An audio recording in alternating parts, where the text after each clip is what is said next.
Hello, नमस्कार। देखिए कक्षा 10 की राजस्थान का इतिहास एवं संस्कृति।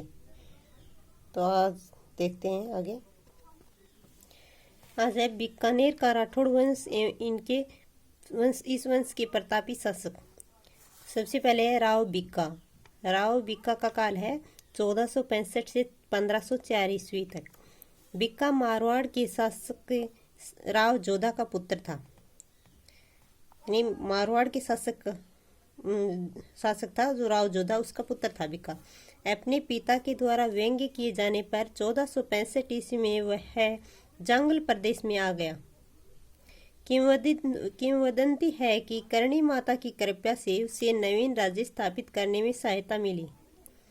एक दूसरी मान्यता के अनुसार जंगल प्रदेश को राव बीका व जाट सरदार नैरा ने मिलकर जीता। दोनों के नाम पर इसे बीकानेर कहा गया। भाटी, चौहान, खींचियों, कायम खानी आदि स्थानीय शक्तियों की फूट का लाभ उठाकर उसने अनेक गांवों पर अधिकार कर लिया। पुंगल के राव शेखा की पुत्री से विवाह कर उसने अपनी स्थिति को मजबूत किया और 1488 ईस्वी में उसने बीकानेर की स्थापना कर उसे राठौड़ सत्ता का दूसरा केंद्र बनाया। इसने देशनोक में करणी माता के मूल मंदिर का निर्माण करवाया। तो देशनोक में जो करणी माता का मंदिर है उसका निर्माण किसने करवाया? राव बीका ने। इसके बाद है राव लूणकरण। राव लूणकरण का कार्यकाल है 1505 ईस्वी से 1526 ईस्वी। राव लूणकरण राव बीका का छोटा पुत्र था। इसने नागौर के शासक मोहम्मद खां को हराया।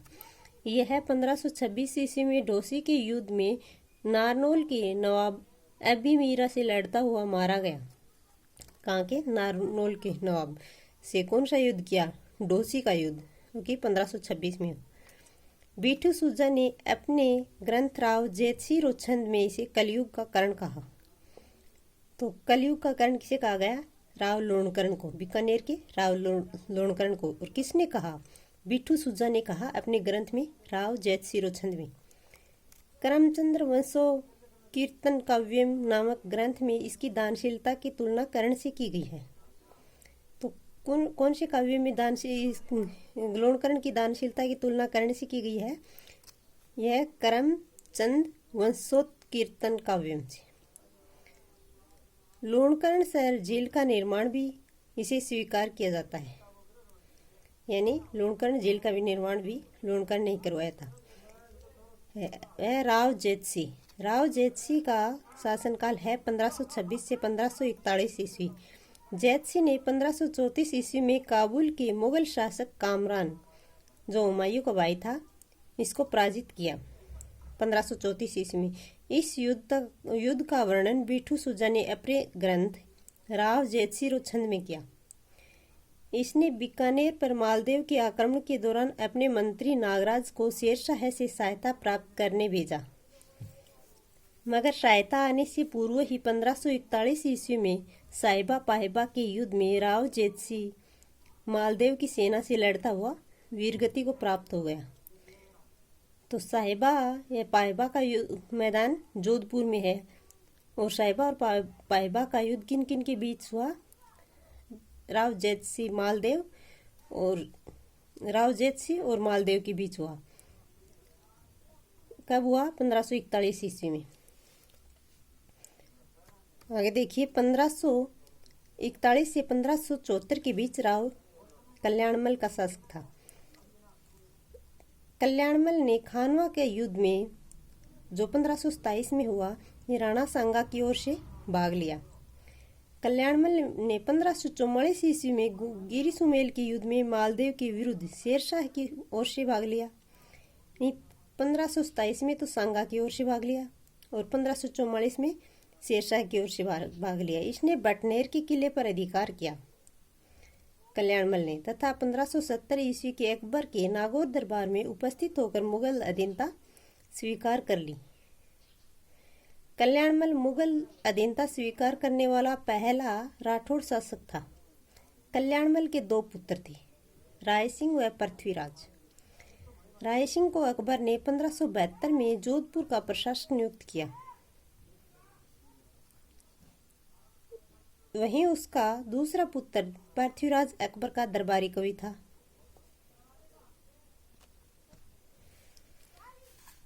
पृथ्वीराज ने बेली किशन रुक्मणी नामक ग्रंथ की रचना की। पृथ्वीराज जो अकबर का दरबारी था और कल्याणमल का बेटा था। राव राय सिंह 1574 से 1662 ईस्वी के बीच था। यह 1570 ईस्वी के अकबर के नागौर दरबार के समय मुगल सेना में सम्मिलित हुआ। कौन? राय सिंह। इसने अकबर के गुजरात अभियान व कंधार अभियान में अपनी वीरता दिखाई। गुजरात अभियान और कंधार अभियान में अपनी वीरता दिखाई। अकबर ने 1572 ईस्वी में इसे जोधपुर का प्रशासक नियुक्त किया और 1574 ईस्वी में राय सिंह महाराजा धीराज की उपाधि के साथ बीकानेर का शासक बना। 72 में तो जोधपुर का प्रशासक नियुक्त किया इसको अकबर ने, और 74 में इसे राय सिंह को बीकानेर का शासक बना दिया गया। और कौन सी उपाधि दे दी गई? महाराजा धीराज की उपाधि प्रदान कर दी गई। ये अकबर ने प्रदान की थी। राय सिंह ने बीकानेर के जूनागढ़ दुर्ग का निर्माण करवाया। जूनागढ़ दुर्ग कहाँ है? बीकानेर में है, और इसका निर्माण राय सिंह ने करवाया था। किले के दरवाजे पर जयमल बत्ता की पाषाण मूर्तियां लगवाई राय सिंह ने। किले के भीतर इसने एक प्रशस्ति लगवाई जिसे राय सिंह प्रशस्ति कहा जाता है। इसके समय में भीषण अकाल पड़ा राय सिंह के समय में, जिससे निपटने हेतु राय सिंह ने बहुत धन खर्च किया और मुंशी देवी प्रसाद ने इसे राजपूताने का कर्ण की संज्ञा दी। तो राजपूताने का कर्ण राय सिंह को कहा जाता है और कलयुग का कर्ण राव लूणकरण को कहा जाता है। तो कलयुग का कर्ण राव लूणकरण को किसने कहा? बिट्ठू सुजा ने कहा अपने ग्रंथ राव जैतसिरो छंद में, और राजपूताने का कर्ण मुंशी देवी प्रसाद ने कहा राय सिंह को। तो देखिए, राजपूताने का कर्ण और कलयुग का कर्ण अलग अलग है। राव करण सिंह का शासनकाल है 1631 से 1668 ईस्वी में। करण सिंह ने मुगल सम्राट शाहजहां के दक्षिणी अभियानों में महत्वपूर्ण भूमिका निभाई। जाखड़िया गांव के सीमा विवाद को लेकर इसका नागौर के शासक अमर सिंह से युद्ध हुआ। 1642 से 1644 ईस्वी के बीच हुआ, जो मतीरे की राड़ के नाम से जाना जाता है। मुगल उत्तराधिकार युद्ध के समय करण सिंह तटस्थ था, मगर युद्ध में औरंगजेब का पलड़ा भारी देखकर अपने पुत्र पदम सिंह व केसरी सिंह को औरंगजेब की सहायतार्थ भेजा। औरंगजेब के शासक बनने के उपरांत वह उसकी सेवा में चला गया। चिंतामणि भट्ट के ग्रंथ सूक्त सप्तति में करण सिंह को जांगलदार बादशाह कहा गया। जांगल बादशाह किसे कहा गया? जांगलदार बादशाह राव करण सिंह को। किसमें कहा? चिंतामणि भट्ट ने कहा अपने ग्रंथ सुख सप्तति में। तो ये देखिए 3 हो गए। एक तो राजपूताने का कर्ण तो राय सिंह, और कलयुग का कर्ण करण सिंह, और जांगलदार बादशाह राव करण सिंह।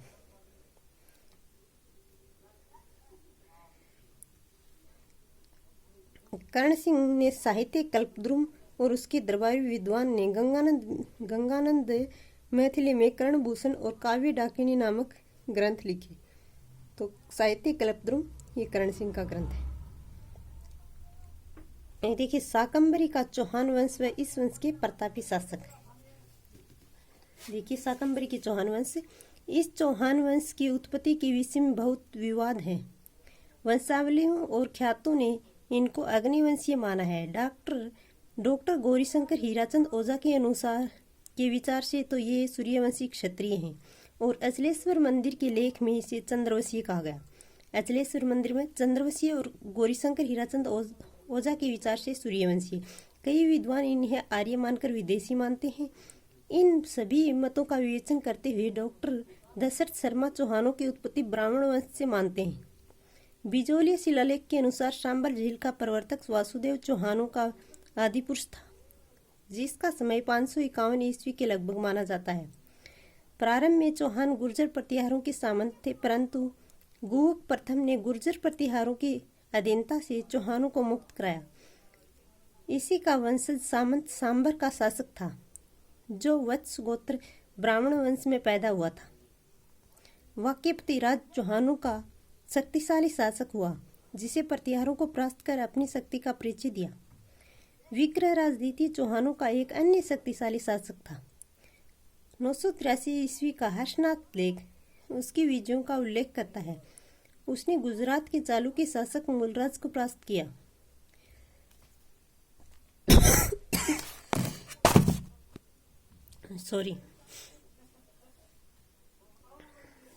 विग्रहराज द्वितीय के बाद दुर्लभराज और गोविंद तृतीय शासक हुए। पृथ्वीराज विजय नामक ग्रंथ में गोविंद तृतीय की उपाधि वेरीगट यानी शत्रु संहारक मिलती है। शत्रु संहारक यानी शत्रुओं का नाश करने वाला। फरिश्ता के अनुसार गोविंद तृतीय ने गजनी के शासक को मारवाड़ में आगे बढ़ने से रोका था। देखिए अजय राज का प्रभाव। अजय राज 1105 से 1133 ईस्वी तक है। अजय राज जो कि 1105 ईस्वी में शासक बना, इस वंश का। थैंक यू भाई बच्चों, आज के लिए इतना ही, आगे कल देखेंगे। तो इसके लिए आपने इतना सुना, इसके लिए बहुत बहुत धन्यवाद। और सब्सक्राइब और लाइक और शेयर तो बनता ही ज़रूर कीजिए। Thank you.